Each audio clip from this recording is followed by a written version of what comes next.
Why do the heathen rage? Exposing the deliberate falsifications and distortions of the Bible, Talmud and other sacred Jewish literature, by Solomon Cohon, Hebrew Union College, Cincinnati, Ohio, USA.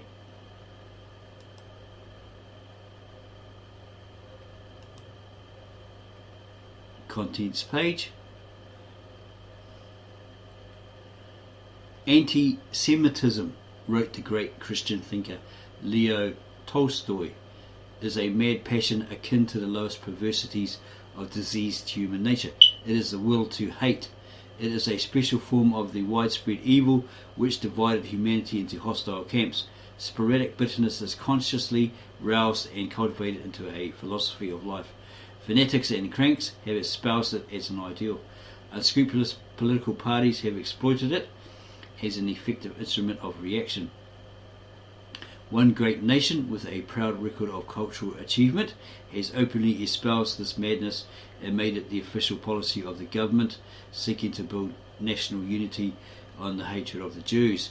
Another nation has followed suit. Other European lands too have been deeply affected by this disease. The USA and Canada have not wholly escaped this aberration. Here, too, men of ill will have been deliberately developing it for sinister ends. They are engaged in the sort of business of reviving medieval prejudices and bigotry. To the peddler of narcotics are added purveyors of religious and racial animosity. Thus far, the agents of malice have been recruited from the strong sex. Now members of the gentle sex have joined the unholy company. Under the name of the Montreal Women's Anti-Communist League, they have banded themselves together to fight not only a particular political ideology, but the whole Jewish people as well, to upset the friendly and cordial relations that exist between Christians and Jews, and to sow among them the seed of suspicion, discord and strife. The mutual respect and cooperation that should prevail among neighbours is poisoned by deliberate troublemakers. When the name of an individual is besmirched, he has recourse to the law. Groups have no such protection against defamation. In democratic lands, rabble-rousers often take cover under the constitutional right of freedom of speech to abuse that freedom, to dishonour, to vilify and to threaten the well-being of racial and religious minorities. Some aim their poison arrows against the papacy, others against Freemasonry, and still others against the Jews. In the absence of effective legal standards against group defamation, we can only expose to the light of day the dark designs and falsehoods of the sowers of discord. As ever, vigilance is the price of liberty. Guarding our own freedom and well-being, we are preserving the liberty and welfare of all. For the canker of prejudice cannot affect one part of the community without affecting the rest. We do not flatter ourselves with the hope of reaching the agents of malice by appeals to reason. We may as well endeavour to effect the raging storm by argumentation. Victims of blind enmity or conscienceless racketeers, they are beyond moral considerations. Our reply to their charges is intended not for them, but rather for the open-minded readers who may be duped by the distortions of facts and by their vilifications. Let those who have hearts for truth and good will listen. 1. The key to the mystery. The key to the mystery, we are informed, is the result of a long and serious work by the research committee of the Montreal Women's Anti-Communist League. Acknowledgement is made to the fascist Le Parti National Social Chrétien of Montreal and to the Canadian Nationalist Party of Winnipeg for the valuable documents contained therein. The Brightons, too, received credit for the material. Nothing is said about the inspiration and aid of the Nazis in bringing out this publication. Perhaps such recognition would have been superfluous. The material speaks for itself. It is very much akin to the stuff that is passed out from Munich, Berlin, Erfurt and Nuremberg as racial science. The research committee prides itself on its discovery of the key to the mystery of wars, revolutions, acute crises, waves of unemployment, gigantic ruins, terrible upheavals, political turmoils, social strikes, fear and anguish, depression without precedent, and other evils. That key is the Jew. Wherever there is trouble or calamity, look for the Jew. and if you do not find him, invent him. He has been useful to governments in averting the wrath of the masses from themselves. He has been a convenient scapegoat to carry the blame for popular indignation against economic distress and the sins of the ruling classes, etc. It may be hoped that the astounding discoveries of the research committee will spur it on to search for the key to still further mysteries, e.g., for example, of measles, chickenpox, smallpox, the common cold, influenza, pneumonia, whooping cough, etc. But the key may have been found already. To these physical as to the social and economic afflictions, the argument of the research committee applies. Where do such evils come? From the English, the French, the Italians, the Americans, the Poles, the Arabs, the Eskimos? No. By the simple process of elimination, the crafty Jew has discovered that is not all. There have been crop failures in Germany, storms have raged in Italy, Mount Vesuvius erupted, the typhoons wreaked havoc in Japan. Does not the multiplicity of these evils point to the guilt of some culprit? Where from do such evils come? From the English, the French, etc., etc. It is as clear as daylight that the Jew is responsible. With its interest in anti-communism, the research committee should have no difficulty in establishing a claim, for was there not a commission of Soviet scientists studying meteorological conditions in the North Pole? Is it not logical then to infer that some of them were Jewish? This proves that Jewish communists were manipulating the weather to the detriment of Aryan nations. The least bit more of investigating in the research committee may discover the Ten Commandments and read there, "Thou shalt not bear false witness against thy neighbour." Without straining, the text clearly covers Jewish neighbours as well. But then the Decalogue is another creation of the eternal Jew, which he conspired to impose upon a heathen world, and which must not be taken seriously, or it may put an end to this business of researching and spreading defamatory pamphlets against neighbours. With what the research committee may consider as a stroke of genius, it dragged together into 32 half-sized newspaper pages an interminable amount of material from anti-Semitic and from other sources. In evident self-satisfaction, it declares, if there is any anti-Semitic taint in the present publication, Jews can only accuse their leaders and their writers. How ingenious. The research committee thinks that it discovered the gentle act of damning a people by means of the utterances of some of its own sons. The enemies of Catholicism have long used the trick of letting ex-Catholic priests or renegade Jesuit monks speak for them. Jew baiters have been past masters in the art. They seek out words of Jewish renegades or present statements of loyal Jews in a way that is calculated to damage Jewish honour.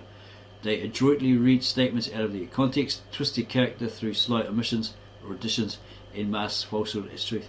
Lies and half-lies are placed by the side of distorted facts. The present publication presents an assortment of passages from the works of fiction, pathological ravings of anti-Semitic paranoiacs, and victims of persecution complexes, fraudulent publications, defamations by renegades, and ravings of drunkards. Some are derived from avowed communists, and others from Zionists, some from religious men, and others from atheists. But the gentle researchers show no discrimination. In their broadness and generosity, they treat all statements as one voice of Israel, damning itself with anti-Semitic charges. Cheers la juif.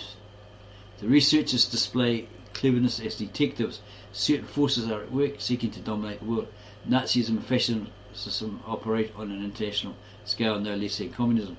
They send their spies and emissaries to the most distant parts of the world, fomenting strife among peaceful elements in each land and preparing for the overthrow of existing governments in favour of their particular brands. Lying is turned into a fine art. In Canada, as in the United States, they maintain agencies whose sole purpose is to spread their poisonous propaganda and seek to undermine democratic foundations of the state. In their home countries, they have built up vast air armadas and colossal armies and navies wherewith they bully their neighbours. Their threat to the British Commonwealth of Nations, including Canada, to France and to other freedom-loving peoples, gives no rest to responsible statesmen. Their designs are quite clear.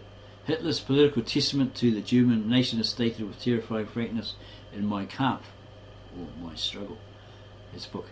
Never allow two continental powers in Europe to arise. Look upon every attempt to organise a second military power on the frontiers of Germany, even though it be only in the form of a state susceptible of military development, as an attack upon Germany, and think it not alone a right but a duty to prevent such a state from arising, or to smash it if it has arisen, by every means, including armed force. The day of reckoning with France is the goal of Nazi foreign policy. Every power, Hitler writes, is our ally, which finds French domination of the continent insupportable.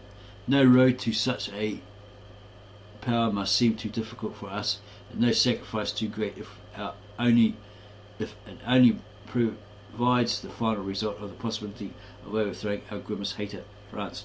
Further on he continues, we must take up an active policy and throw ourselves into a final and decisive fight with France, with the greatest of German aims at stake.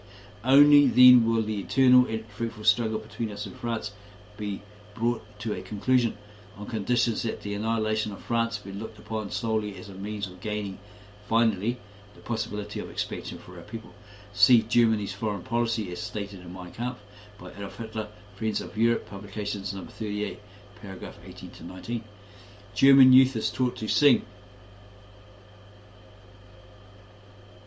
Jetzt gehört uns Deutschland und bald die ganze Welt. Germany belongs to us now and soon the whole world. Nazi Germany's yearning for colonies and deep affection for the Ukraine had been proclaimed to the whole world by the Führer himself. His absorption of Austria and the Sudetenland, is it the Sudan, in his enslavement of Czechoslovakia and grabbing of Emil have shocked the world. Fascist Italy has demonstrated her ambitions in Ethiopia and Albania and has shown her hand in Spain. A pirate nation let loose her submarines against the world's shipping in the Mediterranean, and its bombers rained death upon defenceless cities and villages. Brute force has been enthroned as the final arbiter of right. The mighty empires of Britain and France are threatened by the Rome-Berlin axis, and all the weaker nations are terrorized. Within the Nazi and fascist lands, weak minorities are crushed and degraded, and justice prostituted to the vilest ends. Millions are groaning under the tyrant's heel. Personal liberty, culture and moral values are trampled underfoot. Brutality is enthroned. Mars marshals his legions. Organised labour is in chains. Industry is harnessed to the deadly engines of war. Soldiers are on the march. Propaganda mills grind furiously their diabolical lies in order to enslave the masses and to prepare their minds for war. The skies are covered with ominous clouds, portending the total eclipse of human civilization. Peace, liberalism and democracy are derided. The lights of reason and of faith are being extinguished, and the hideous fires of hatred against neighbouring nations, of social antipathy and of religious bigotry and persecution are kept burning.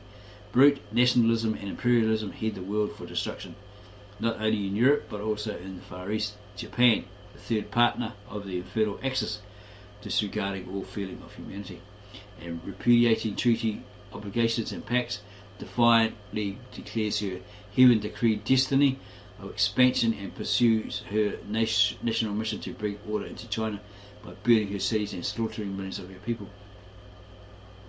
Daily news from Central Europe, the Mediterranean and the Far East seem to show who are the aggressor nations and who strive for world domination. But the gentle researchers refuse to be fooled by appearances. Cherchez la Jésus.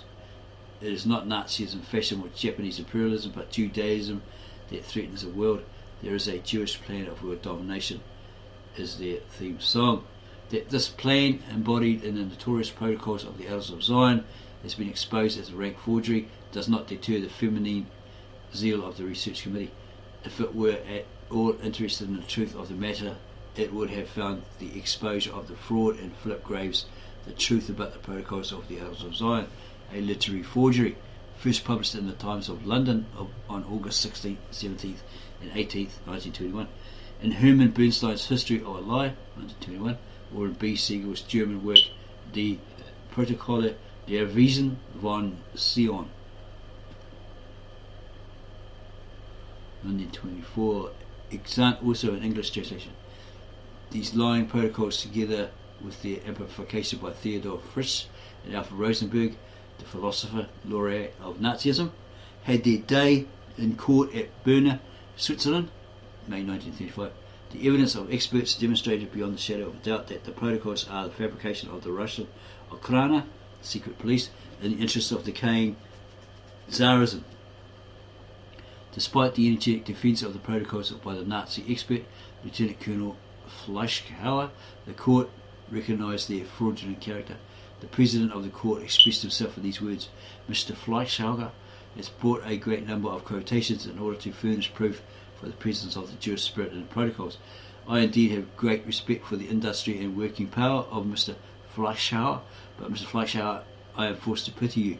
Your method seems to consist entirely in consulting all sorts of books for and against the Jews and utilising only those portions which are unfavourable to the Jews. I expressly state that one can indeed prove everything by quotations as well as by statistics. I state that proof, as far as the genuineness of the protocols is concerned, has not been furnished. The judge concluded I deemed the protocols to be a forgery, a plagiarism and silly nonsense. The Nazis use the protocols as a smokescreen behind which they are carrying out their design of world domination by force. The anti-Semites of all lands act as their allies. The renewed publications of the protocols by anti-Semitic organisations in America further demonstrates their total disregard for truth. The research committee is exercised about imaginary Jewish hostility to Catholicism. If it is truly looking for the enemies of the church, it is wasting its efforts on the Jews. It should rather turn to the propaganda stunt trials of Catholic monks in Nazi Germany, aiming to discredit the church in the eyes of the public, to the anti-church measures, to the defamatory speeches of Hitler and Goebbels, and to the continuous pressure of the totalitarian regimes, Nazi, fascist and communist, upon the church, to enslave it and to compel the citizens to give unto Caesar the devotion due only to God. We cite the pastoral letter of the Catholic Bishop of Berlin as typical. The bishop charges the Nazis with a determined campaign against the church. The offensive against the church, he writes, is being carried through step by step, but nevertheless systematically, in order that its purpose, the Christianization of our life, may not be recognized too soon. New York Times, October 11, 1937. The late Pope Pius XI energetically protested against religious persecution in Germany. For some time, he said, people have been saying and trying to make other people believe there is no persecution, but all know there is, and very grave persecution. Indeed, rarely has there been persecution so grave, so terrible, so painful, so sad in its deep effects. It is a persecution that lacks neither the brutality of violence nor the pressure of threats, nor the deceit of cunning and falsehood. New York Times, December 25, 1937. If, then, the research committee is in earnest with regard to the honour and welfare of Catholicism, it should be attacking its real enemies, the Nazis, instead of slandering their Jewish victims, who have nothing but cordial regards for the Catholic Church. Mystery revealed. With utter unconcern regarding the truth of the matter, the research committee continues to spread the libellous forgeries. Its thesis is that Jews seek world domination and does not hesitate to use any argument to substantiate the claim. Indeed, the claim is advanced that the Jews already rule the world. The research committee has discovered it. Hear and be astounded. If Jewry controls world economic affairs through its control of gold, if it controls the proletariat through its control of three internationales, it also controls great numbers of politicians and businessmen through Freemasonry. To begin with the last point first, the Jewishness of Freemasonry is proved to the hilt. The papacy is quoted as having called Freemasonry the synagogue of Satan. The Masons indeed refer to God as the grand architect, i.e., for example, a unipersonal God as that of the Jews, in contradistinction to the tripersonal God of Christianity. The Jews themselves admit that Freemasonry is based on Judaism. A Jewish paper openly admitted that. Masonry is based on Judaism. Eliminate the teachings of Judaism from the Masonic rule and what is left. What a damaging admission. A little more researching and it may be discovered that Christianity itself is based on Judaism. Indeed, the Nazis have already discovered this fact and have waged war on both Catholicism and Protestantism as forms of Judaism, and hence unworthy of the heroic Aryan race. The research committee has discovered further that these crafty Jews have entered into a conspiracy with the Masons and have organised the League of Nations. The League binds the nations to collective security. Collective security endangered Italy when it was imperiled by Ethiopian aggression and came near to plunging completely unprepared England into a fatal conflict. The Berliner Tageblatt is authority for the report that at the admission of Germany to the League of Nations, Stresemann employed Masonic phraseology in his first speech and actually gave certain signs which were replied to by Briand. Stresemann, it will be remembered, was a liberal, and the Berliner Tageblatt in pre-Hitler days was owned by a Jew.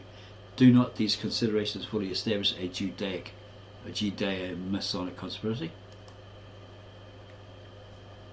You say, this is rank nonsense. Quite so, but to the research committee this is mystery revealed. It is of a piece with the other revelations about the Jews controlling all finance, besides whom the Fords, the Carnegies, the Mellons, the Rockefellers look like dwarfs, while some of them are busy destroying it by means of organising communistic revolutions. In fact, a Jewish banker under the influence of liquor admitted it.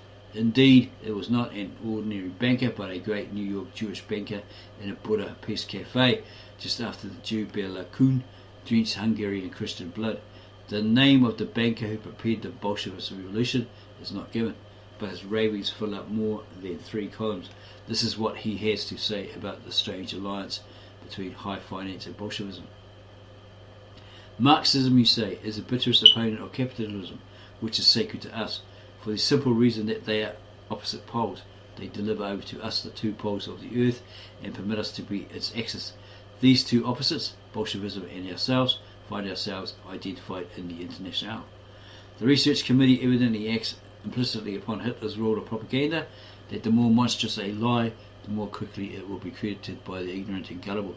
Der Führer declares, the vast masses of a nation are in the depths of their hearts more easily deceived than they are consciously and intentionally bad. The primitive simplicity of their minds renders them a more easy prey to a big lie than a small one, for they themselves often tell lies but should never be ashamed to tell big ones. Such a form of lying would never enter their minds. They would never credit to others the possibility of such great impudence as the complete reversal of facts by others. Even explanations would long leave them in doubt and hesitation, and any trifling reason would dispose them to accept a thing as true. Something therefore always remains and sticks on the most impudent lies, a fact which all bodies and individuals concerned in the art of lying in this world would know only too well, and hence they stop at nothing to achieve this end. Germany's foreign policy, as stated in Mein Kampf by Adolf Hitler, page 11. Applying this art of lying, the names of the Insel brothers and of Stavisky are added to the list of Jewish exploiters. In the days of their prosperity and power, these men held honoured places in Christian society. Since their fall from grace, anti-Semites have thrown them to the Jews. Similarly, Nicholas Lenin has been Judaized. The proof is furnished in a note by reprinter. Lenin studied with Jewish Zionist students in Switzerland. English correspondent in Russia, Victor Marsden, referred to Lenin as a Kalmyk Jew, married to a Jewess whose children spoke Yiddish. Herbert Fitch, a Scotland Yard detective who spied upon Lenin as a waiter, said he was a typical Jew. This is information of which biographers of Lenin are sadly ignorant.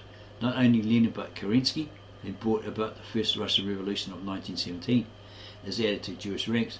Evidently, the research committee does not know that Kerensky was a Democrat, or it would not have sacrificed him to the Jews. So excellent a Christian scholar as Professor Reinhold Niebuhr of the Union Theological Seminary in New York is turned into a Jew because of a friendly reference of his to Marxism. Generally, it is the assassins of Lincoln, Huey P. Long, etc., and revolutionaries that are thrown into the Jewish camp. Jews, we are told, control world finance as a means to power, but who profits by communism? The answer is not far to seek. Since the USSR suppresses anti-Semitism, the beneficiaries of the Soviet regime are the Jews. It is an illuminating commentary on the morality of these anti-Semites that a policy of simple justice to its Jewish citizens on the part of a government should be regarded with alarm, and that the conscientious fulfillment of the obligations to the government by the Jews should be denounced as discreditable. Russian Jews and Christians alike no matter how they may be dissatisfied with the political and economic policies of the government, owe it obedience in matters civil and temporal. Only in matters religious can they reserve their right to dissent from the encroachments of the government. As citizens of Russia, Jews and Christians alike give it their loyalty, and those who are educationally equipped naturally fit themselves for government as for other forms of service. Among them a considerable number are Jews, but that as predominantly middle-class tradesmen, the Jews were ground to dust by the wheels of the Bolshevist revolution does not concern the research committee, nor is it perturbed by the fact that religious Jews suffer no less than Christians under the atheistic pressure of the Communist Party, for had it searched for the truth, it would have found the following testimony in Germania, January 5, 1932, the official Catholic newspaper in Germany. We wish to state with all possible emphasis that after thorough investigation,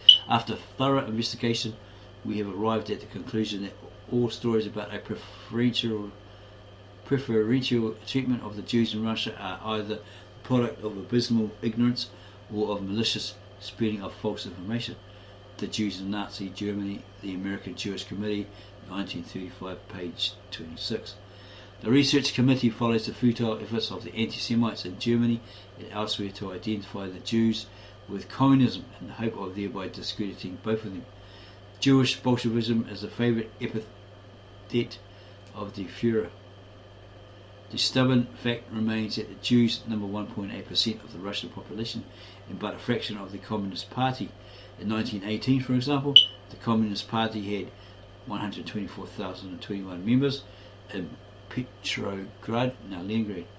Of these, 74.3% were Russian Slavs, 10.5% Latvians, 6.3% Poles, 3.7% Estonians, 2.6% Lithuanians, 2.6% Jews. In 1924, they constituted 3.5% of the entire Communist Party of Russia, 49,627 members. Ibid and Hugo Valentin, Anti-Semitism, 1936, page 260. The number of Jews in the Communist parties in other lands have been negligible. The essentially democratic spirit of Judaism is hardly hospitable to the suppression of individual liberty under either communism or fascism. No measure seems to be too indecent to be used in the effort to besmirch the honour of the Jew. Even the medieval ritual blood level is utilised, despite the fact that its falsehood has been exposed times without end in courts of justice of many lands and denounced by the highest dignitaries of the Catholic and Protestant churches and by scholars and statesmen of all shades of religious belief. Had the research committee entertained the least regard for truth, it would have found in the book of the Protestant theologian Professor Hermann Streich of the University of Berlin, The Jew and Human Sacrifice, sufficient material to be forever ashamed of having borne false witness against an innocent people. 2. The Code of the Jew. It is upon the Code of the Jew that the research committee masses its attacks. All the horrors exposed in preceding pages, it declares, are explicable in the light of the fateful education which perpetuates a unique and dangerous mentality in the midst of all nations. Here the cloak of religious tolerance is cast off and bigotry appears in all its hideousness. The quotations marked contributed by the Brightons, London, England, constitute the old stock and trade of anti-Semitism. They were taken not from Jewish sources but from distortions of Jewish teachings in the reproductions of Eisenmenger by his more recent disciples like Roller Ling, Justus alias Arjen Breman, Dinter, Dr. Ecker and Theodor Frisch. They have figured in recent Nazi attacks on Jews and Judaism. The truths which they contain belong with the truths of demonology, witchcraft, black magic, the evil eye, etc. Like counterfeit coins, they are set in circulation and often defraud well-intentioned people. A pamphlet entitled Thus Spoke the Talmud, published by the 20th Century Crusaders, authorship as well as date and place of publication not given, frankly acknowledges indebtedness to a Nazi tract by E. Aufken of Dresden, Germany, which is based on the following authorities of the Talmud: Eisenmenger, Rowling, and Ecker. Before we proceed with the analysis of the rubbish contained in these publications, a few words may be said about these authorities of the Talmud. Eisenmenger's work, Iniquity Judentum, 1700, 2 volumes, is characterized by Siegfried Allgemeine Deutsche Biographie Art. Eisenmenger, taken as a whole, it is a collection of scandals. Some passages are misinterpreted, others are insinuations based on one-sided inferences, and even if this were not the case of a work which has for its object the presentation of the dark side of Jewish literature, cannot give us a proper understanding of Judaism. Reproduced in Jewish Encyclopedia, Volume 5, paragraph 81 to 2, at Eisenmenger. Professor Strack writes, Eisenmenger's polemic answered to the uncouth manner of an earlier period. We are apt to designate it as spiteful. We must also concede that repeatedly his translations are erroneous. Introduction to the Talmud, paragraph 87 to 88. Rowling's Der Talmud Judah, 1871. Talmud Judah is of an even lower caliber. Professor Strack refers to it as a piece of plagiarism from Eisenmenger's work. Spiteful and mendacious, Ibid, page 282. He publicly charged Rowling of perjury and gross forgeries, as well as of disgraceful ignorance of Judaism, in a court trial instituted by Rowling against Strack. The suit was dismissed. See introduction to 4th edition of The Jew and Human Sacrifice. Aaron Breman, alias Dr. Justice, who supplied Rowling with some material, was converted from Judaism to Protestantism and subsequently to Catholicism. In 1885 he was sentenced by a Vienna court to a long jail sentence and expulsion from Austria for forgery of documents. His work was characterized by Professor Franz Delitzsch as a concoction of damnable lies. Dr. Ecker, the last named authority of the Talmud, edited the forgeries of Justice Breman as his own book. The Catholic Professor Bickel called this fabrication a fraud of a half-educated pirate. See the Jews in Nazi Germany, 1935, page 27. The passages bear just enough resemblance to the original to mislead the unsuspecting. Even learned men show themselves gullible in fields outside their specialities. These misquotations are still being spread despite the fact that they have been discredited by Christian German scholars of distinction like Professor Theodor Noldecker and Professor August Wuenschke as sworn experts in the libel suit of Rowling versus Bloch in the Law Court of Vienna, 1885. Their expert testimony was reproduced by J.S. Bloch in his book on Israel and Nations, Berlin, Vienna, 1927. Much of the material was exposed by the outstanding Protestant theologians, Professor Franz Delitzsch of the University of Leipzig, and Professor Hermann Strack of the University of Berlin. It has been refuted in the Anti-Semitism Spiegel of the Verein zur Abwehr des Antisemitismus, Berlin, 1900-1911, not to mention works written by Jewish scholars. These falsifications of renegades and impostors have been raised by the Nazis to the dignity of racial science. Rassenwissenschaft and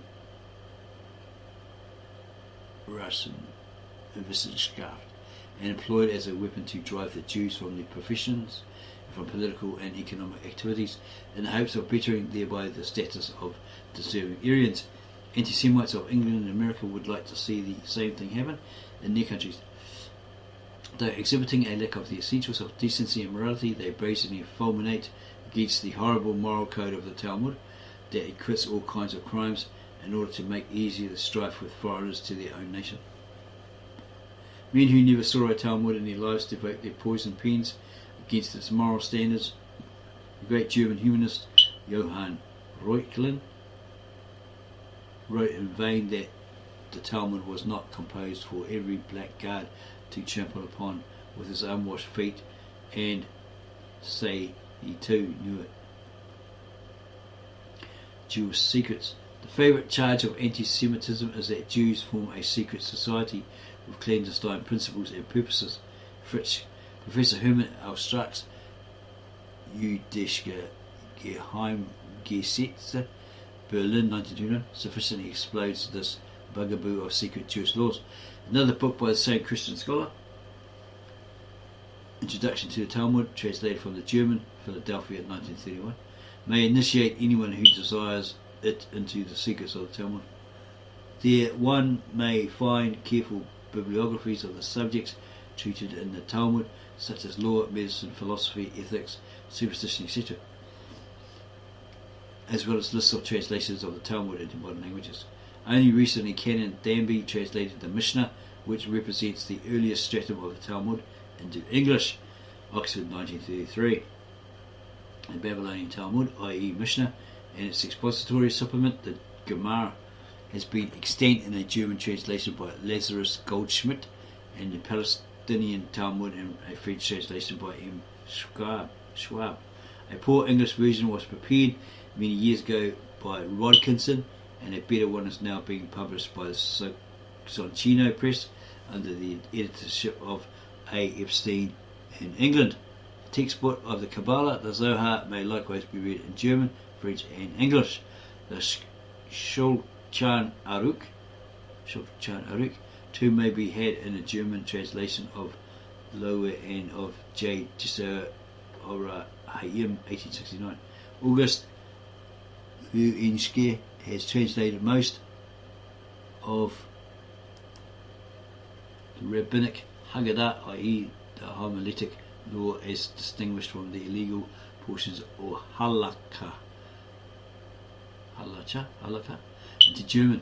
Professor Strack published a facsimile edition of the oldest manuscript of the Babylonian Talmud in the possession of the University of Munich. His thorough master of rabbinic literature enabled him to publish in collaboration with Billerbeck an encyclopedic commentary on the New Testament on the basis of Talmud and Midrash, 4 volumes.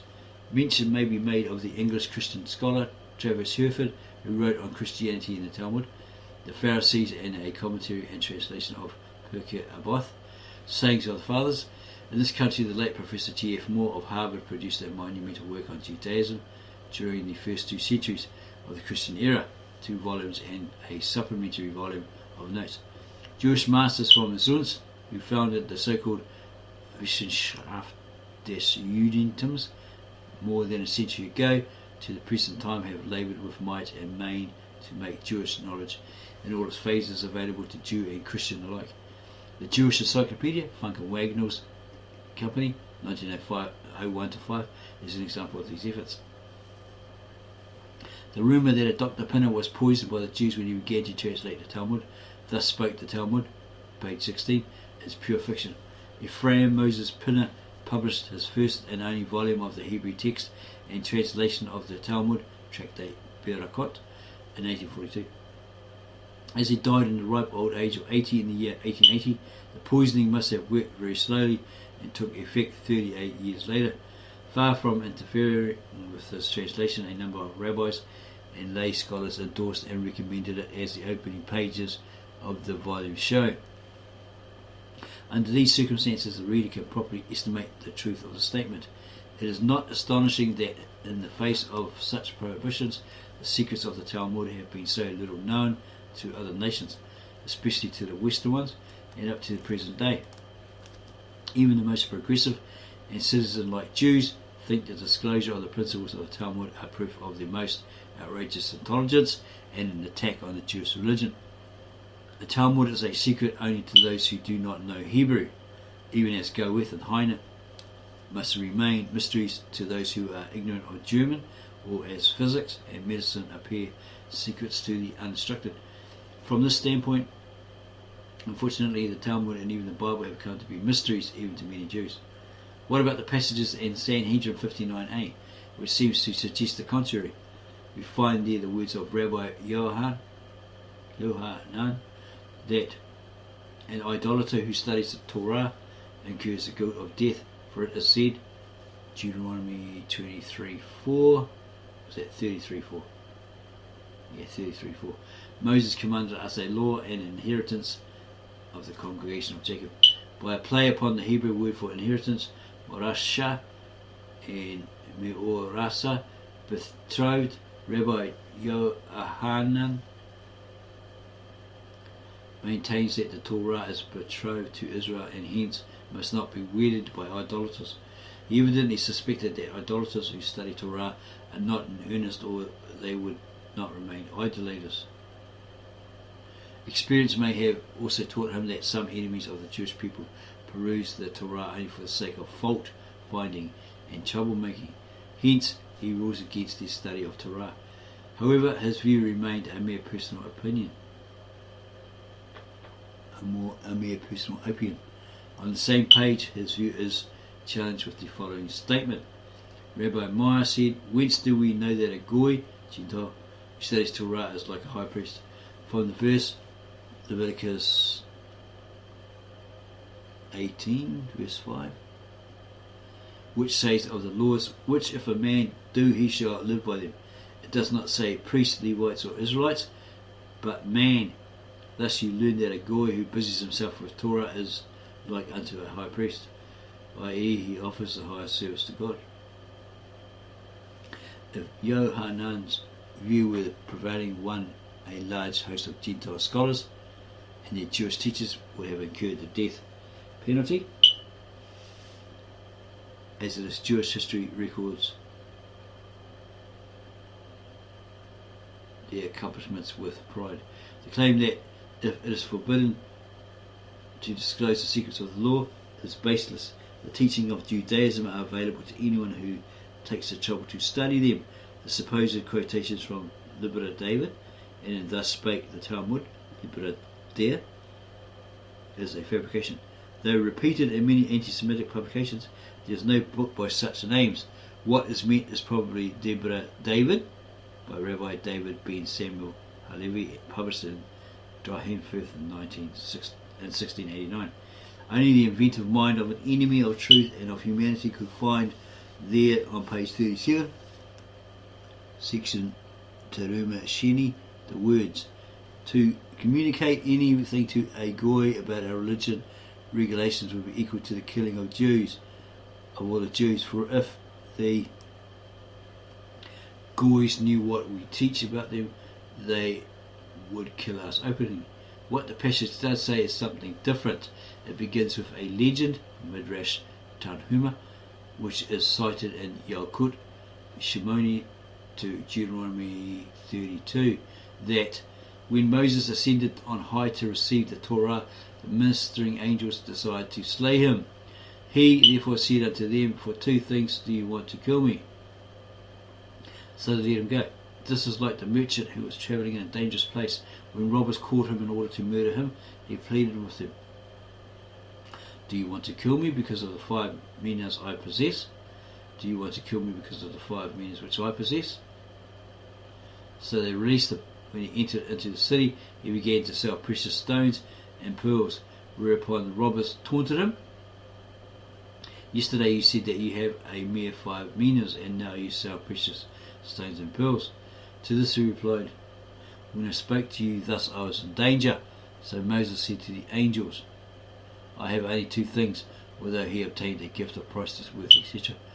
The author proceeds to say that the 2 tablets of the law which Moses received from God did not convey the great wealth of unwritten law that went with it. While the written law is easily acquired even by children of Esau, the oral tradition can be acquired only through painstaking labour, for it can be studied only by one who loves the Holy One with all his heart, with all his soul, and with all his might. The oral tradition which supplements Scripture figures in Jewish thought as a sort of esoteric doctrine which may be enjoyed only by the initiated, but this applies to Jews as well as non-Jews. The clearest declaration on this point is in the Mishnah Hagiga 2:1, the chapter on incest, Leviticus 18 must not be discussed by as many as 3, and of creation, Genesis 1, by as many as 2, and of the chariot, Ezekiel 1, even by oneself, unless he is wise and understanding. the first because of the delicacy of the subject, and the other two because they touch the riddles of creation, which may only confuse the ordinary person. The other quotation from Liberta David 37, like the first, is made of whole cloth. The related quotation from Sa'alot Utsabot, the book of Yoredah 17, cannot be checked because the reference is not specific enough. What is meant is Shilot Uteshubot, which simply means responser, as there are hundreds of books composed of responser of different rabbinic authorities. The name of the particular author must be specified. With Professor Struck, we conclude, there are no secret Jewish writings. Within the whole of Judaism there is neither a writing nor an oral tradition which is inaccessible to learned Christians. Neither do Jews seek to hide anything from them or from the Christians, nor are they able to hide anything from them. Jüdische Geheimgesetze, page 7, the Talmud and the Old Testament. From the outworn polemics of the church, the anti-Semites took over a number of arguments against Judaism. First is the charge that Jews pay more regard to the teaching of the rabbis and to the rabbinic law than to scripture. The same charge was made by the Jews against the church, viz. That it ranks from the Gospels above the law. In either the case, the indictment carries force only as long as men are ignorant of the relations of scripture to life. Whether in a religious or civic community, the written law derives its vitality not so much from its inherent worth and logic as from the manner in which it is interpreted and executed in the life of the people. Thus, the US Constitution depends upon the interpretation given it in the courts of our land. In other words, the final authority in our political life is not the Constitution as it was first drawn up, but rather as it has been amended and applied by the lawmakers, jurists and executives. The living tradition thus takes preeminence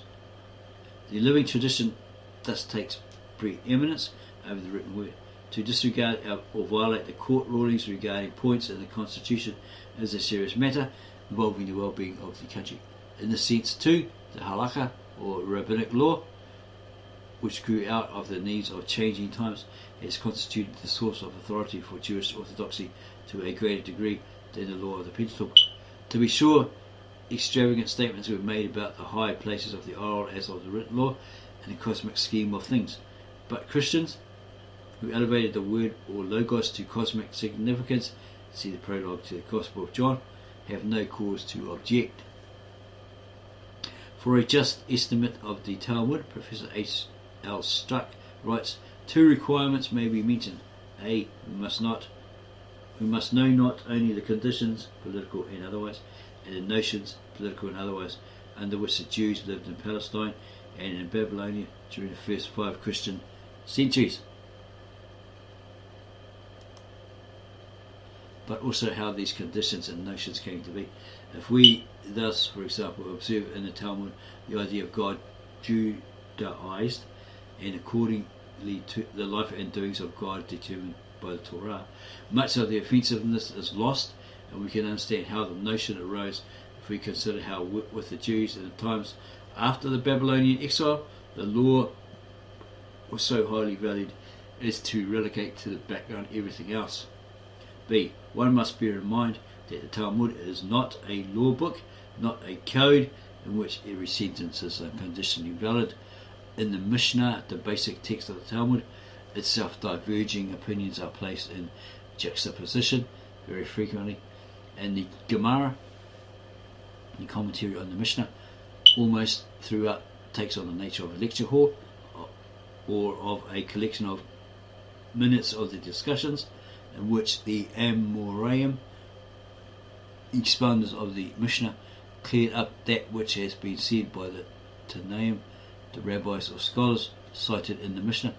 Accordingly, it is highly preposterous to cause all the utterances of a single rabbi found in the Talmud to stand without further ado as a teaching of the Talmud, or to hold Judaism responsible for such utterances. As a rule, one should cite Rabbi so-and-so says, and in this connection not only indicate the period in which this teacher lived, but also note whether he met with opposition, whether the halacha or halakha law is after him. The non-legal part of the Talmud is not binding for the Jew. Strict rights of the Haggadah one need accept only what is plausible to the understanding. Introduction to the Talmud, paragraph 88 to 90. The Talmud and Christ. From the arsenal of the old polemics is derived the scurrilous arguments of the Jewish hatred for the Christian faith. This is due to Christ reforming the primitive tribal moral ideas of the Old Testament, which deprived the Jews of their very convenient double morality. This is not the place to discuss the character and teachings of Jesus from the historical point of view. It is sufficient to observe that Jesus would have been the first to resent such reference to the Hebrew Bible, which served as a source of all that was best in its teaching. To the young ruler who asked him what to do that he may acquire eternal life, Jesus recommended the observance of the Ten Commandments, Matthew 19, 16 to 22, Mark 10, 17 to 22, Luke 18, 18 to 23. When asked to name the greatest commandments, he pointed to the following Old Testament verses: Deuteronomy 6, 4 to 5, and Leviticus 19, 18. Hear, O Israel, the Lord our God, the Lord is one, and thou shalt love the Lord thy God with all thy heart, and with all thy soul, with all thy might, and thou shalt love thy neighbour as thyself. He added, on these two commandments hangeth the whole law and the prophets, Matthew 22, 35 to 40, Mark 12, 28 to 34, and Luke 10, 27. The Jewish lawyer combines the love of God with that of man.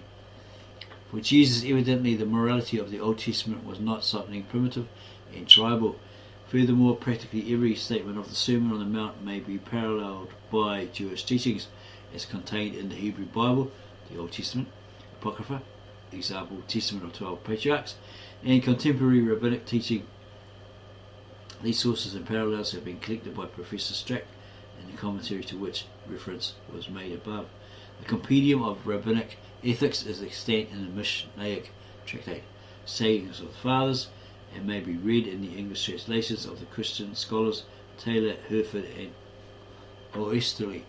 The work is included in the Authorized Daily Prayer Book of Simeon Singer, which is used by a large part of the English-speaking Orthodox and Conservative Jews of England and America. A somewhat abbreviated edition of the Sayings of the Fathers is presented in the Union Prayer Book, which is used by most of the Reformed Jewish synagogues of the United States and Canada. An examination of this material will dispel the notion that Jesus came to deprive the Jews of the very convenient double morality. While Jesus dissented from the Pharisaic masters with regard to certain rules of ceremonial purity, Sabbath observance, etc., he shared their faith and morals. He was not only a Jew by descent, but also a conforming Jew to the point of observing the requirements of the sacrificial cult and other ceremonies as set forth in the Pentateuch and as interpreted by early tradition. The chief novel element in his life work consisted in his claim to have been the long-awaited Messiah. From this belief, the Jews have dissented, while suffering, in consequence, strong opposition and even persecution. They generally have exercised wise restraint toward the dominant faith. And wherever they have met with true Christian faith and practice, they have reciprocated with understanding and respect.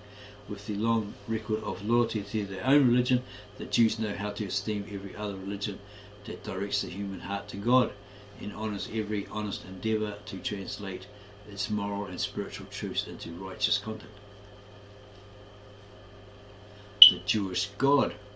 We are informed further that, according to the Talmud, the Jewish God is not the father of all men, and the ideal of love, justice and mercy, like the Christian God. On the contrary, he is a God of vengeance down to the 10th generation, just and merciful to his own people.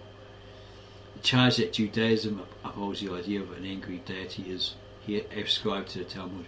Anti-Semites generally impute it to the Old Testament as well. The opinions of the Protestant Professor B. Weiss of Berlin is therefore instructive.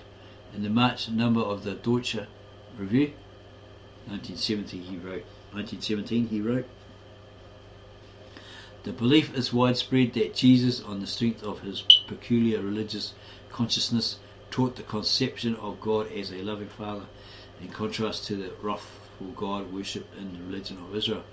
But this question is based on the absolutely one-sided conception of the Old Testament, which formed the basis of the religion of Israel. This nation has praised the love and grace of its God in such sacred tones that we, the evangelical Christians, cannot, to the present day, find in our liturgies and songs a richer expression of them than the words of the Psalms and Prophets. Others take it that the centre of the mental demand of the love of God and others take it that the centre of the doctrine of Jesus is a new moral duty. But Jesus put his fundamental demand of the love of God and of one's fellow man into the garb of Old Testament words, and if, as specifically new in his moral demands, the love of the enemy is pointed to, then it has been forgotten what touching the examples the Old Testament has presented us, and in what golden proverbs it has impressed. According to the doubtless genuine traditions, Jesus did not come forward with a new moral demand, cited by Joseph S. Block, Israel and the Nations, page 431. A fitting reply to the charge that the Jewish God is wrathful was made by another distinguished German Protestant scholar, Professor Karl Heinrich Kornhill. Those that are so stirred up over the wrathful God of the Jews either do not know or forget that this divine wrath is not only a Jewish but also a Christian doctrine, so that all the stripes and kicks bestowed upon the Old Testament on this account fall equally upon the New Testament. He further observed, genuine religious wrath is one of the divinest passions of which man is capable.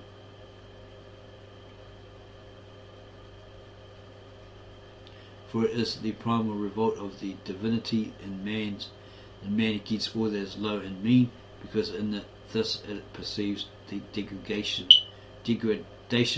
and desecration of his true nature. The wrath of God is nothing else than the reaction of the divine holiness against all that is unholy and ungodly. For as a passage of the Psalms has it, thou art not a God that hath pleasure in wickedness, the evil shall not sojourn with thee. Psalms 5:4. A God lacking in this trait would be like a man lacking in conscience, the culture of ancient Israel. Page 146, double F. So that's what we were saying before in a previous video. These people that say, oh, God's a meanie, God's a child killer, all this sort of stuff, they don't read deep enough to fully understand, as it says here, because they want to find fault. That's what it basically is. They want to be able to poke a finger in the eye of anyone who's religious. Okay, that, like it says here, the wrath of God is nothing else than the reaction of the divine holiness against all that is unholy and ungodly.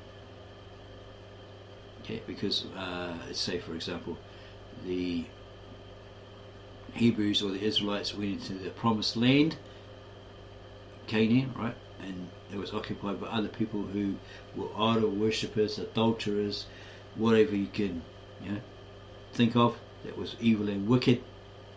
And maybe God in His mercy said, come on, go tell them, cut it out, etc., etc. But they didn't listen. Maybe they killed a messenger or whatever, and they carried on and carried on, despite His warnings of wrath to come. So He says, well, you, House of Israel, are a set-aside spiritual nation. Okay. It's all spiritual based, so you can't have this wickedness in that land that you're going to occupy. Okay, so here's the command: go wipe them out,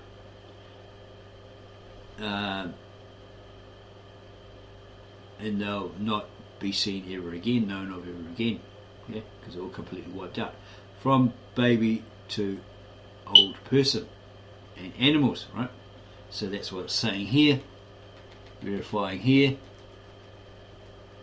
Okay. The wrath of God is nothing else than the reaction of the divine holiness against all that is unholy and ungodly. For as a passage of the Psalms has it, okay, these people probably haven't read that, thou art not a God that hath pleasure in wickedness. See? So he doesn't tolerate it, he doesn't have any joy in it. Okay? The evil shall not sojourn with thee. That's what he's basically saying. Psalms 5:4. If you're of the Spirit, if you're holy, righteous, etc., okay, the evil shall not remain in thy presence, basically. And God lacking in this trait would be like a man lacking in conscience. The Talmudic teachings regarding God follow those of the Old Testament. The ethical element predominates in both. God is ever presented as Father and as King, ruling the world through law and love. Like as a father hath compassion upon his children, so hath the Lord compassion upon them that fear him. Psalm 53:13 expressed the Jewish idea of God. Though he is invoked as the God of Israel, he is recognized as the Father of all mankind. The Father of all mankind, because he created all, didn't he? Anti-Semites seek to divide non-Jews from Jews and to establish artificial racial barriers between men. Jews, no matter how deeply they resent the venomous hostility of their detractors, have never organized anti-Aryan or anti-Christian movements. Their supposed hatred of non-Jews exists only in the imagination of the anti-Semites. They pray for the union of all men as brothers under God as their common Father. Have we not all one Father? Demanded a Jewish prophet. Hath not God, one God, created us? Why do we deal treacherously every man against his brother, profaning the covenant of our fathers? Malachi 2:10. The choice of Israel. The doctrine of the choice of Israel has been the pet aversion of bigots. It has been persistently misrepresented as an expression of Jewish vainglory and pride, and of enjoying a privileged position as masters of the world. Anyone familiar with the Bible knows that the choice of Israel is purely for the service of God. It is grounded in the belief that the revelation of God's will to humanity requires prophets, and a prophet people as instruments for its transmission. Because of its choice for divine service, the people of Israel is charged with special moral and spiritual tasks. In the words of Amos 3:2, only you have I singled out. So they were the chosen, right? From all the families of the earth, all other nations, right? Therefore shall I visit upon you all your iniquities.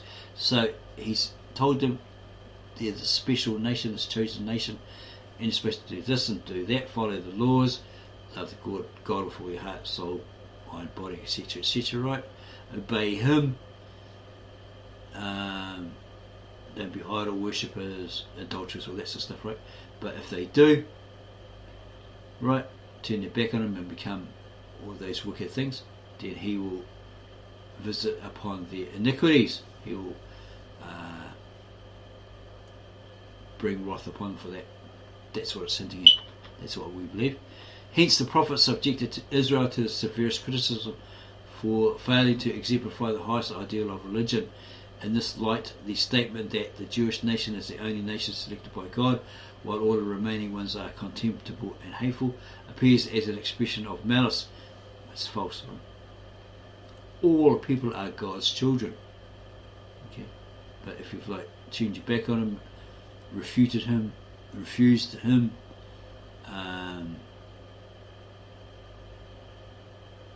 often verbally, okay, anyone sinning, etc., they are children of the devil, children of Satan, and not of God. But it sounds like he's waiting for you to realise your wickedness and come back to him, seek forgiveness, follow him, etc., etc. And then be rightfully called a child of God. Laws against idolatry. The harsh law of Deuteronomy 7:2 applied only to Israel's dealings with the ancient Canaanites. It grew out of the struggle of the people of Israel to gain a foothold in the land which they believed to have been promised them by God. Is that through Abraham? Its severity was to serve as a measure of repression of the spread of idolatry, as the subsequent verses show. That's what we just revealed, right? Okay, because it was supposed to be their land, a land of righteousness, etc., etc. No place for pagan worship, idolatry, adultery, or those sinful practices, and that's why he wiped them out. He cleansed that land of that. Okay. See also Exodus 23:32, 34:12-16, Deuteronomy 13, that these laws were hardly ever executed is shown by the fact that the Israelites themselves often took up idolatrous worship, as the denunciations of the prophets indicate. Yeah, they were human, right? So they fell prey to going into other nations and then, taking on their traditions, customs, their religious practices, idol worship, etc., etc. Even though they were merely theoretical, they breathed the spirit which is usual in war, and which has not disappeared from the life of modern nations, which consider themselves as living under a higher law of love. The loss of political independence in 70 CE deprived the Jew of the power of ever applying these laws in their dealings with their neighbours, though they were carried over into the Talmud and codes, as every ordinance of Scripture was taken over. They remained archaic survivals of a dead past and nothing more. These laws, who will be remembered, were taken over also by the church and made the basis for its dealings with infidels and heathens. What was harsh theory in the Old Testament was turned into tragic reality by the aggressive policy of the militant church, as shown by the Crusades, the Inquisition, and various sectarian feuds. It's talking about the Roman Catholic Church. Furthermore, the political history of European nations has no pure record to show. The brutal treatment accorded by the communists of Russia to their political opponents, and by the Nazis of Germany and fascists of Italy to their dissenters, makes the old ordinance regarding the treatment of the heathens look like child's play.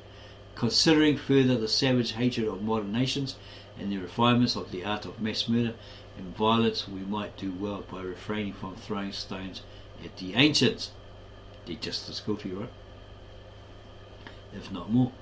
The law concerning infidels in the Hoshin Mishpat 425.5 is incorrectly translated. It does not read, "Those who do not own Torah and the prophets must all be killed," but Jewish heretics, Epicureans, who either worship idols or transgress the law in spite, or who disbelieve the Torah and prophecy of Israel, should be killed. If possible, they should be executed publicly with the sword, but if not, let resort be made to artifices whereby to bring about their destruction. Noldik and Rushkin observe that apostasy as a capital crime is, to be sure, a barbaric view, but it is not peculiar to Judaism exclusively. Islam adhered to it at all times and acted accordingly. The Persian Empire, just as the time of the Talmud, dealt with similarly with those who deviated from the state religion. We need not point out the practice of the Christian churches. Judaism, as it was nowhere a ruling power, confined itself always to harmless theory. The free thinkers are on a par with the apostates. If nowadays Orthodox Jews were to destroy all the fellow Jews who, in the sense of the old doctrine, were taken for free thinkers, there would have to be a terrible massacre. All this has, therefore, no practical meaning. That the informers or delators, i.e. such Jews as reported to non-Jewish authorities their knowledge of Jewish conditions to the detriment of all their brethren or of single individuals, and incited the aliens against former, were not considered worthy to be spared, will hardly be disapproved of if one considers the position of the Jews in the old times. We come across such informers of the most repulsive and dangerous kind in much later times. Here too, it must be observed that there ought to be authentic evidence furnished of informers who, as such, have actually been killed by Jews.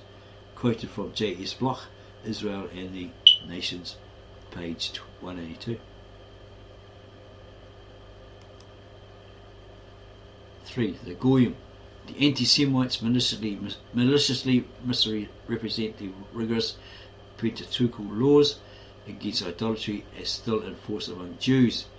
Even if they were theoretically enforced, the Jews have lacked for the past 2,000 years the political power to apply them in practice.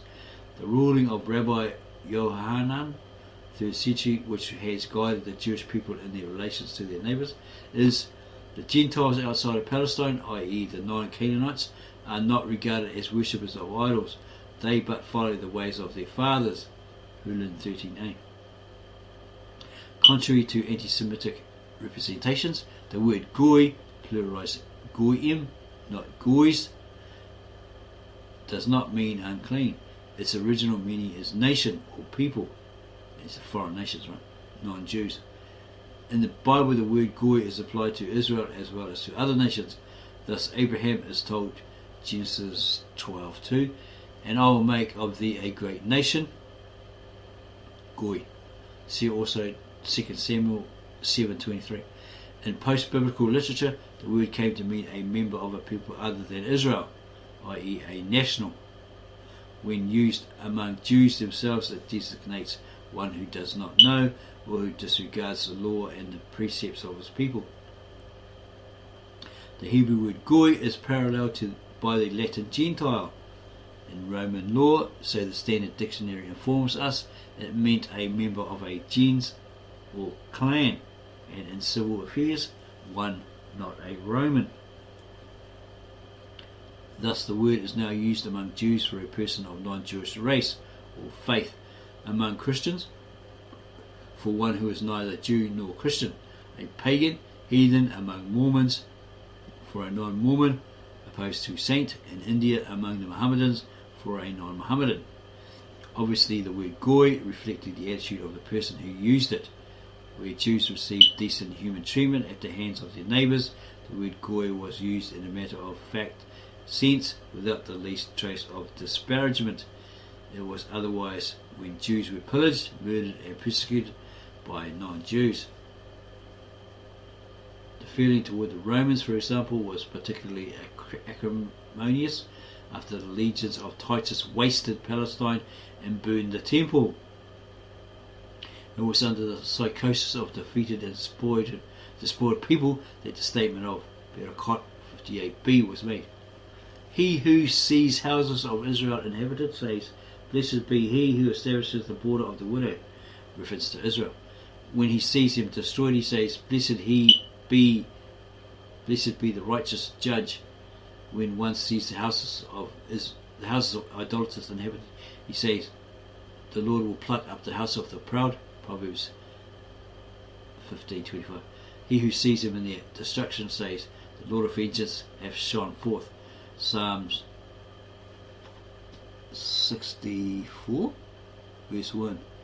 On the other hand, Rabbi Moses Revekis, in his authoritative glosses to the Shulchan Aruch, published in 1661, comments about the statement that a Jew must not cause the death of a goy, but neither must he save his life. Our sages have said this only of the goyim of their time, who worshipped stars and planets and did not believe in the Exodus, i.e. that God reveals himself in history and in creation. But these goyim in whose shade we dwell and among whom we are scattered believe in creation and the Exodus and in many principles of religion, and they address themselves to the Creator of heaven and earth, as the codifiers have written, and as Rabbi Moses Isserles quotes in Orah Hayim, chapter 156 in the gloss.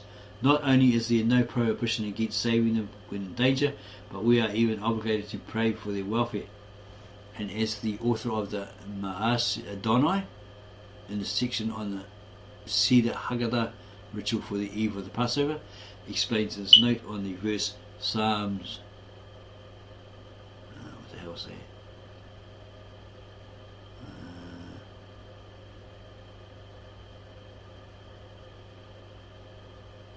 Maybe that's 129 or something, not really sure. 6. Pour out thy wrath upon the nations that know thee not. He writes that David prayed that God pour out his wrath upon the nations that believe not in creation and in the miracles and wonders which the Lord wrought unto us in Egypt and in the revelation of the law.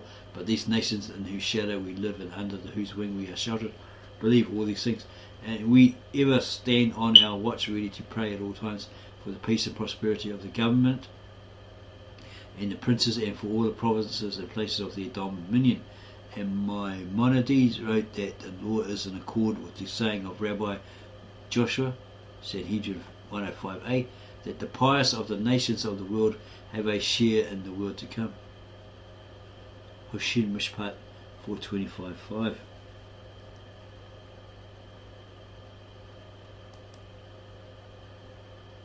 Shiphok.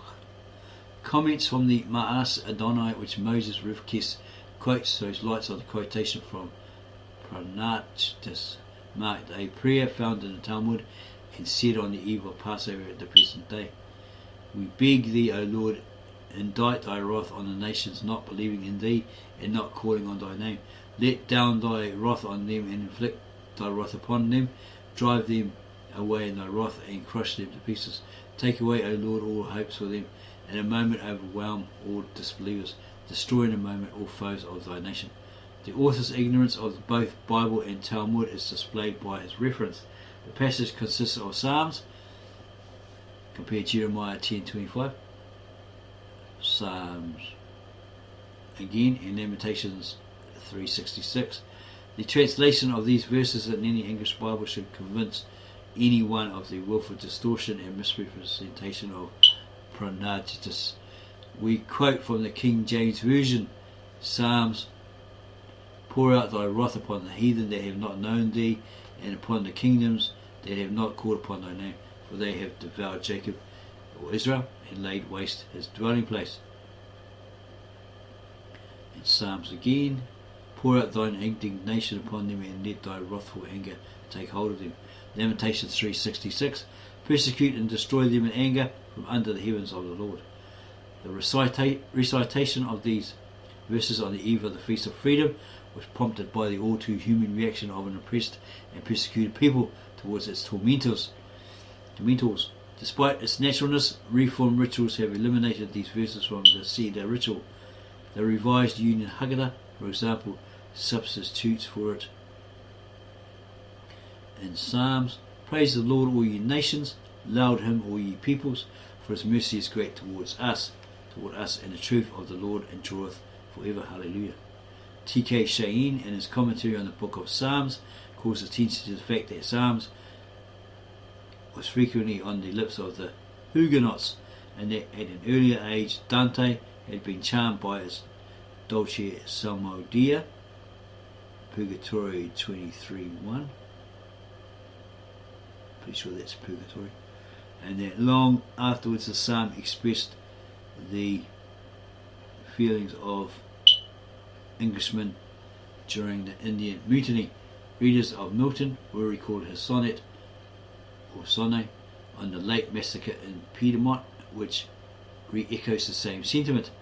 Avenge, O Lord, thy slaughtered saints, whose bones lie scattered on the Alpine mountains cold, even them who kept thy truth so pure of old, when all our fathers worshipped stocks and stones. Forget not, in thy book record their groans, who were thy sheep in their ancient fold, slain by the bloody Piedmontese that rolled, mother with infant, down the rocks.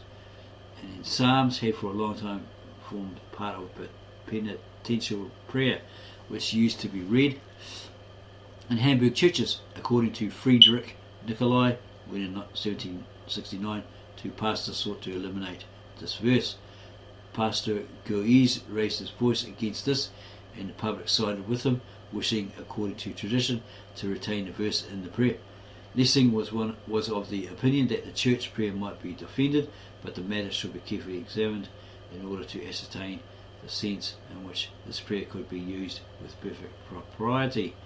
To this end he wrote a sermon about two tests on Psalms and on Matthew 22:39, originally Leviticus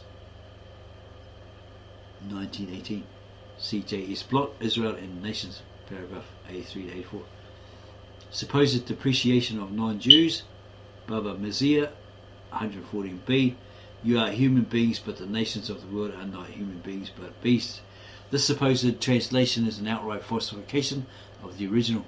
By its detachment from the context, it conveys a sinister idea wholly alien to Judaism. This section of the Talmud presents a bit of legal casuistry relating to ceremonial purity.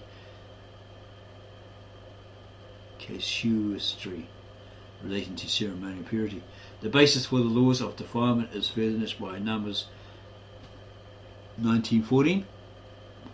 This is the law: when a man, or Adam, dieth in a tent, every one that cometh into the tent, and everything that is in the tent, shall be unclean 7 days.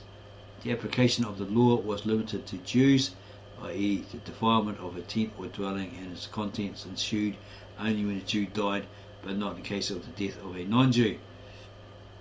Similarly, the corpse of a dead Jew was defiling, but not that of a non-Jew. Accordingly, an Aaronite, i.e., for example, a priest of the house of Aaron, was not permitted to touch the corpse or to step upon the grave of a Jew, but he did not become defiled by contact with the corpse or grave of a non-Jew. This is the subject of the passage in Baba Messiah 11 or 114b. Rabbi Simeon ben Yohai is quoted there as teaching that the graves of Gentiles do not defile, for it is said, Ezekiel 39:31, and ye my sheep, the sheep of my pasture, Amen, Adam. That is, you are called Adam, man, and not the non-Jews. In other words, from the use of Adam in Numbers 19:14 and in Ezekiel 34:31, the inference is drawn that the laws of ritual purity apply only to Jews and not to Gentiles. Incidentally, this opinion of Rabbi Simeon ben Yohai was rejected by some of his colleagues. Rabbi Simeon ben Gamliel held that the graves of Gentiles defile, for example, that they are like Jewish graves. Ohala 18:9. Nothing is said about non-Jews as being not human beings but beasts. Nothing is said about non-Jews as being not human beings but beasts. The contrary is true. Rabbinic literature ever emphasizes the dignity of all men without distinction of race or creed. It proceeds from the biblical view of the common descent of the human race from one pair of ancestors and of the divine endowment of man. For example, Rabbi Akiba, who was distinguished for his nationalistic zeal, taught, "Beloved is man, for he was created in the image of God, as it is said, Genesis 9:6, for in the image of God made he man." About 3:18. The spirit in which the rabbi spoke of Gentiles may be illustrated by the following passage from the Sifra on Leviticus 18:5, and what amounts to an elaboration of the words of Rabbi Meir in Sanhedrin 59a, which we cited above. Rabbi Jeremiah said, "Whence do we know that even a Gentile or Goy who occupies himself with the study of the Torah is like a high priest? From the words which if a man do, he shall live by them." Likewise, it is not stated, "This is the law of the priests, Levites, and Israelites," but "This is the law of man, O Lord God." 2 Samuel 8:19. It is also said, Isaiah 26:2, "Open ye gates that the righteous nation that keepeth faithfulness may enter in." It does not say priests, Levites, and Israelites, but that the righteous nation may enter in. Likewise, it is said in Psalms, "This is the gate of the Lord, the righteous shall enter into it." It does not say priests, Levites, and Israelites, but the righteous shall enter into it. Similarly, it is said in Psalms, "Do good, O Lord, unto the good." It does not say unto the priests, Levites, and Israelites, but unto the good. This shows that even a Gentile who devotes himself to the Torah is like unto a high priest. Another supposed insult, Tosefta, Yerubin v. 15. The tractate Yerubin, Blendings or Fusion of Sabbath Limits, deals with the legal fictions whereby the irksome Sabbath laws may be circumvented. These include the Erub Tehumim, blending of boundaries to enable Jews to walk beyond the 2,000 cubits permitted by rabbinical law. See Mechilta on Exodus 16:29.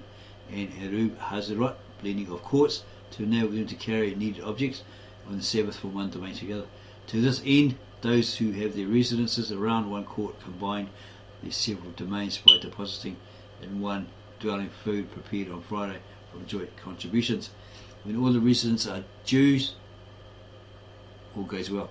However, if a heathen or a Jew who does not subscribe to this legal fiction of blending, for example a Sadducee, he can prevent the operation of the Erub. In this connection, the Tosefta states that the court of a heathen does not count as such.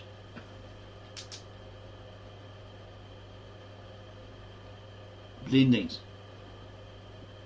The passage reads, the court of an idolater is regarded as a fold of cattle and therefore cannot prevent the Jewish courts from being joined into one. Tosefta Erubin v. 15. Maybe that's 515. This view is challenged by R. Meir, who holds that the dwelling of an idolater is considered a dwelling.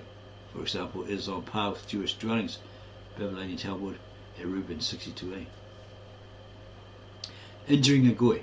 Another trumped-up charge is made on the basis of a passage from Sanhedrin 57a, which is given incorrectly and rendered unintelligible by detaching it from its context. It does not state that the son of Noah who would steal a farthing ought to be put to death, but an Israelite is allowed to do injury to a goy. What it does say requires an elaborate explanation. This passage of Sanhedrin, beginning with 56a, discusses the Noachian laws based on Genesis 7:1-7 and the penalties attached to their violation. One opinion is that only incest, bloodshed and blasphemy are punishable with death. Another option is that idolatry punished the same way. Still another view is that all the 7 laws are punishable with death. From the standpoint of the last opinion, robbery is punished with death. The question is consequently raised, is a Gentile who is pleased to the observance of the Noachian laws put to death for robbing? Is there a tradition? See Tos Aboda Zara 8:5, which states that stealing, robbing, capturing a woman in war and the like are forbidden, a Gentile from either a Gentile or a Jew, but are permitted to a Jew from a Gentile. The commentator Rashi calls attention to the rabbinic view of BK 113a, which forbids such things to a Jew on the grounds that they dishonour God's name.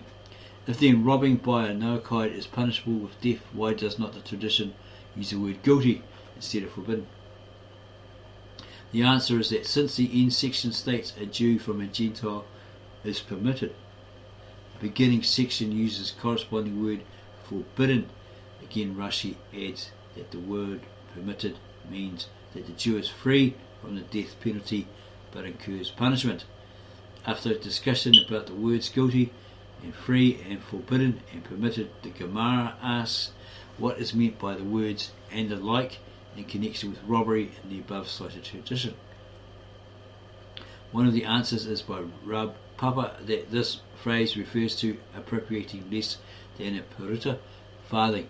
To this the Gemara raises the objection. If so, why forbid, for example under the penalty of death, a goy robbing a Jew? Cannot the Jew pardon him the small amount? The answer is given. Let us allow that after a while the Jew will pardon him, but at the time that he was robbed, was he not hurt? Question. Then why not say the same with regard to a Gentile who robs a Gentile? Since they generally do not pardon one another in such matters, the appropriation of less than a farthing constitutes a real robbery. The whole tenor of this discussion indicates that we have here another exercise of legal dialectics. The opinions expressed are those of individual rabbis, which meet with direct objection and rebuttal. That they were never applied to life is demonstrated by the fact that for centuries before they were expressed, the Romans deprived the Jews of the right to exercise capital punishment, a right which they have nowhere regained in either Christian or Mohammedan lands. Extolling robbery of Gentiles to the dignity of religious dogma. The malice in this title requires no comment. It well reflects the mentality of the anti-Semites. To refute the libel that Jews have no regard for the property of their neighbours amounts to reasserting the fact that the eighth commandment forms part of the Decalogue. The Code of the Covenant, the oldest in the Pentateuch, states, "And the stranger shalt thou not oppress, for ye know the heart of the stranger, seeing you were strangers in the land of Egypt." So they should be familiar with it, right? Know how it feels. Okay, etc., etc. Exodus 23:9. The Deuteronomic Code is distinguished by its emphasis upon consideration for the stranger. Chapter 24:17 declares, "Thou shalt not pervert the justice due to the stranger." The clearest statement of the Pentateuch on this point is found in the Holiness Code, Leviticus 19:33-34. "And if a stranger sojourn with thee in your land, ye shall not do him wrong. The stranger that sojourneth with you shall be as the homeborn among you, and thou shalt love him as thyself, for ye were strangers in the land of Egypt." Not even in ceremonial observances were exceptions made. For example, regarding the celebration of the Passover, the law states, Exodus 12:47-49, "All the congregation of Israel shall keep it, and when a stranger shall sojourn with thee, and will keep the Passover to the Lord, let all his males be circumcised, and then let him come near and keep it, and he shall be as one that is born in the land, but no uncircumcised person shall eat thereof." Well, you had to become a member of that group, didn't you? Right. And it was a sign. It's like an entry, snippety snip. It's like having a ticket to get into a nightclub, right? You didn't have it. Well, you didn't get in, did you? Okay. He shall be as one that is born in the land, but no uncircumcised person shall eat thereof. One law shall be to him that is homeborn, and unto the stranger that sojourneth among you. So they have their laws, right? If they want to remain in that group, they have to go through that process, yeah, and follow those laws, or follow that law. Okay, succumb to that law. Obviously, the obligations of the religion of Israel did not devolve upon strangers. They were not expected to observe the laws of ceremonial purity, the requirements of the sacrificial cult, Sabbath observance, etc. According to the rabbis, the so-called 7 Noachian laws of humanity is all that was expected of them. These laws are observance of civil laws, prohibition of blasphemy, idolatry, bloodshed, robbery, and eating a limb of a living animal. Sanhedrin 56a, compare Acts 15:29. An observer of the Noachian laws was called a Ger Toshab, a resident alien, and had the status of a half proselyte, and was treated on a par with the Jewish people in all, save ceremonial matters. Christians and Mohammedans were classed from the standpoint of Jewish law as Ger Toshab. Unless that's Ger Toshab. However, even to Gentiles who did not follow the Noachian laws, the Pentateuchal laws of consideration and justice applied. If, while enjoying political independence, justice to the stranger formed part of religious duty, it became a vital necessity to the Jews after the fall of Jerusalem 70 CE, when they themselves scattered into many lands and became dependent upon others, possibly other people in their land, these foreigners, right? Thus, Rabbi Akiba taught that it is forbidden to rob a Canaanite, Baba Kama 113a. The Tosefta Baba Kama 9:9 states, whoever robs a Nokri, a stranger, must make restitution to him. More severe is the robbery of a stranger than that of an Israelite. For if one robs a stranger and takes an oath denying the need, and the victim dies, he has no atonement, because he has profaned the name of God. Maimonides states in his code, Hilchot Gezela Veda 2:2, It is forbidden by the Torah to steal the least amount, or the book of instruction, book of the law. Even a heathen, it is forbidden to rob or oppress, and if one robbed or oppressed him, he must make restitution. When is one considered as robbing? When is one considered as robbing? When he takes a person's property by force. What constitutes oppression? That is when the property of a person came into his power with the consent of the owner, but when asked to deliver it, he keeps it by force and does not return it. For example, if one owed him money in the form of a loan or of wages, and he cannot collect it from him because he is a hard man. Of the scripture says Leviticus 19:30, do not oppress nor rob thy neighbour. The words thy neighbour are not limited to a fellow Jew, but includes all men. The statement that all prosperity of other nations belongs to the Jewish nation, which consequently is entitled to seize upon it without any scruples, is pure invention. And then there's more malicious inventions. No less malicious and false is the next assertion that an Orthodox Jew is not bound to observe principles of morality toward people of other tribes, and on certain occasions, on the contrary, he even ought to act against morality if it were profitable for himself or for the interests of Jews in general. Such a statement runs counter to the spirit of Judaism. Jewish ethics draws no distinction between Jew and Gentile in matters of morality. Rabbi Moses of Kian's Code, Sefer Mitzvot Haggadol, Prohibitions 2, writes, they who lie unto Gentiles and cheat them are among those who profane God's name, for they cause the Gentiles to say, the Jews have no Torah, and scriptures cries aloud, Zephaniah 3:13, the remnant of Israel shall not do iniquity, nor speak lies.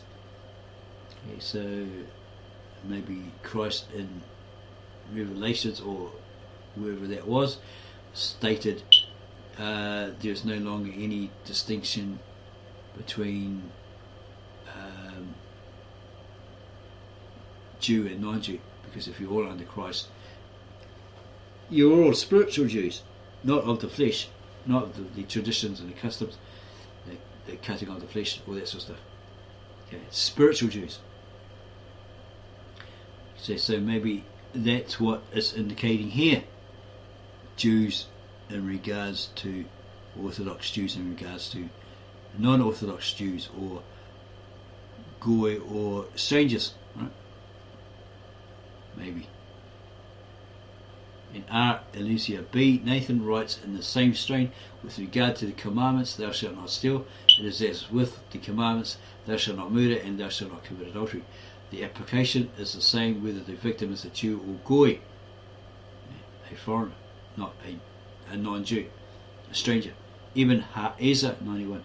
The passage marked Shulchan Aruch, Chosin HaMishpat 348 is another misquotation.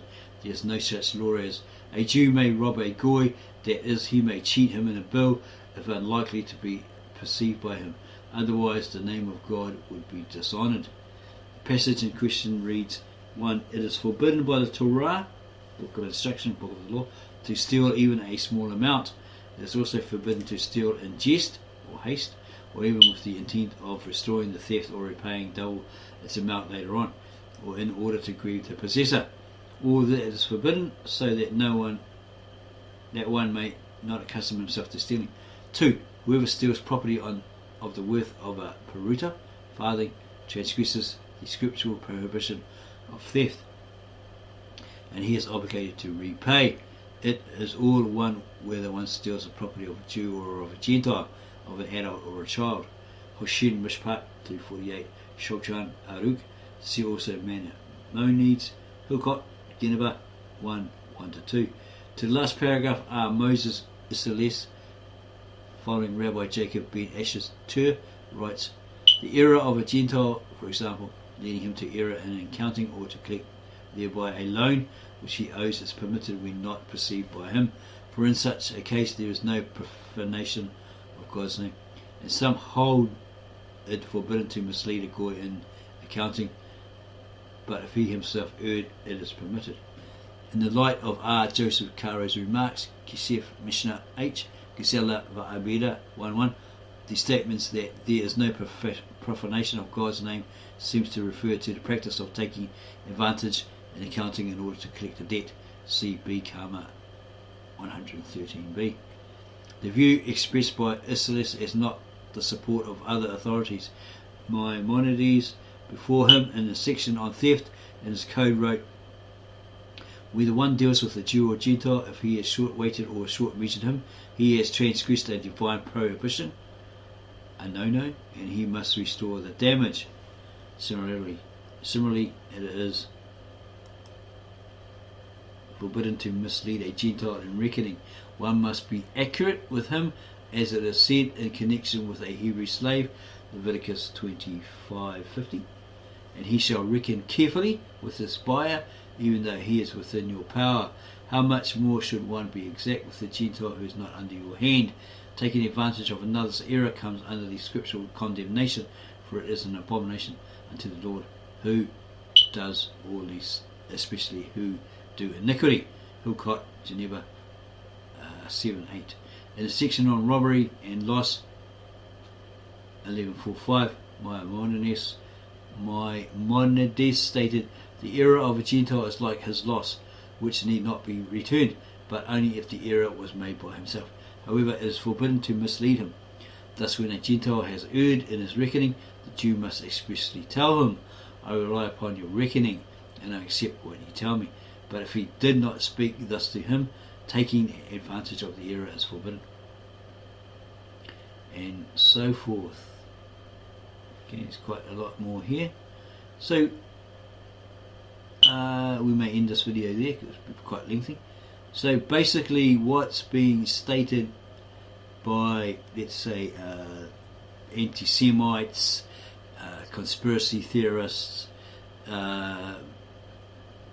these Jews, these Zionists, they're trying to take over the world and they're doing this and they're doing that, and they look at us non-Jews or foreigners as this and that, as cattle and all this sort of stuff, is totally bogus according to the actual Jewish Talmud, Mishnah, etc. Right?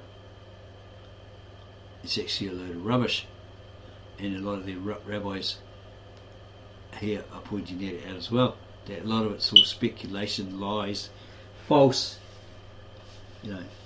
by anti-Semites, etc. There's a lot of mistranslations of their Torah, Mishnah, Talmud scriptures, their texts, okay, from people who have a hidden motive or agenda, or in some a dislike of Jews, right? Anti-Semites.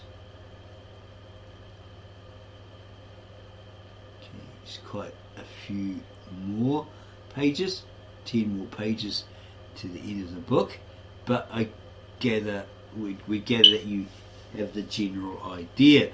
So if you like the idea that we delved and found the truth, okay, there's no need for this anti-Semitism or these lies being told or this falseness, etc., etc., as we revealed, because these people have been instructed to treat all men, because all men were created by God and woman, as human beings,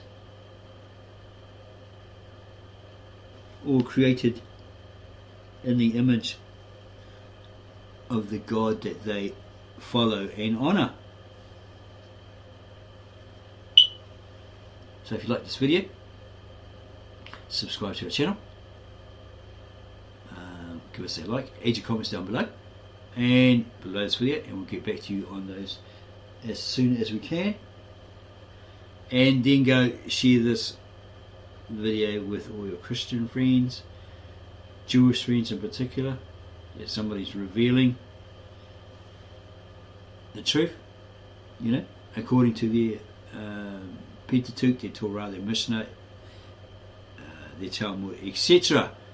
Okay, because they've been unjustly treated throughout the centuries. They've been pushed around, given crap for that for so long, for centuries upon centuries upon centuries, and people that have something against them have just totally mistranslated their scriptures, etc., etc. So again, subscribe to our channel, give us a like, add your comments below, and then go share this video with all your Christian, Jewish and Muslim friends, your family, friends and others.